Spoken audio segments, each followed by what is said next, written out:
Mezba is back. যদি কেউ চেষ্টা করেন এই দাগনভূঞা অথবা সোনাগাজীতে, আমার একটা কথা সবসময় অন্যভাবে নেওয়া হয়, স্পষ্ট করে বলতেছি, কাউকেই যদি ধানের শীষের ভোট হয়, যদি কেউ দরজা বন্ধ করার চেষ্টা করেন, ভোট ডাকাতির চেষ্টা করেন, ধানের শীষের ভোট ডাকাতি করার চেষ্টা করা হলেও সেই হাত ভেঙে দেওয়া হবে। 11 বছর কোথায় ছিলাম আপনারা কেউ জানেন না।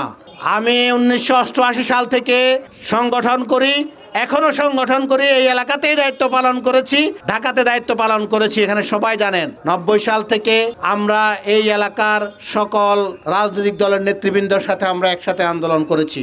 কিন্তু অনেকেই লিখেন বলে আমি আমার ব্যক্তিগত কথা বলতেছি এখানে। আজকে এসেছি মানিক ভাইয়ের জন্য। আমি আপনাদেরকে আজকে এখানে সবাইকে সাক্ষী রেখে বলতে চাই, অনেক বছর ভোট নিয়ে তালবাহানা করা হয়েছে, নির্বাচন নিয়ে তালবাহানা করা হয়েছে, মানুষের জীবন নিয়ে তালবাহানা করা হয়েছে, দাড়ি টুপি নিয়ে তালবাহানা করা হয়েছে, ইসলাম নিয়ে তালবাহানা করা হয়েছে। আমাদেরকে বাধ্য করবেন না। আমি স্পষ্ট করে বলতে চাই, দাগনভূঞা সোনাগাজীতে আর কোনো তালবাহানা চলবে না। Mezba is back.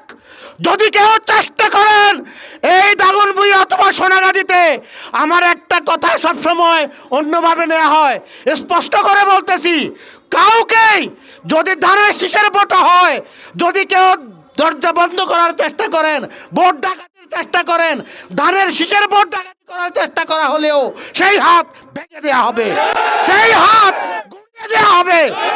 স্পষ্ট করে বলি, যার ভোট সে দিবেন। হ্যাঁ না ভোট দিবেন, হাতে ভোট দিবেন। জুলাইকে যদি চান তাহলে হাতে ভোট দিবেন। বাংলাদেশের স্বাধীনতাকে যদি চান, সার্বভৌমত্বকে যদি টিকিয়ে রাখতে চান, তাহলে হাতে ভোট দিবেন। আর যদি বাংলাদেশে মুসলমানদের, ইসলামের স্বাধীনতা, সার্বভৌমত্বকে রক্ষা করতে চান, তাহলে দাঁড়িপাল্লায় ভোট দিবেন। আমরা স্পষ্ট করে বলি, এরপরও বলি, আপনারা যাকে খুশি তাকে ভোট দিবেন, খুশি মনে ভোট দিবেন এবং উৎসব মুখর পরিবেশে ভোট কেন্দ্রে যাবেন। কিন্তু ভোট কেন্দ্রে যাওয়ার জন্যে অথবা ভোট কেন্দ্রে কোনো দখলের কেউ যদি চিন্তা করেন, সেটা ভুলে যান, ভুলে যান। আমরা আর 1 সেকেন্ডের জন্য ভোট কেন্দ্র দখলের নির্বাচন করতে দেব না, হতে দেব না ইনশাআল্লাহ।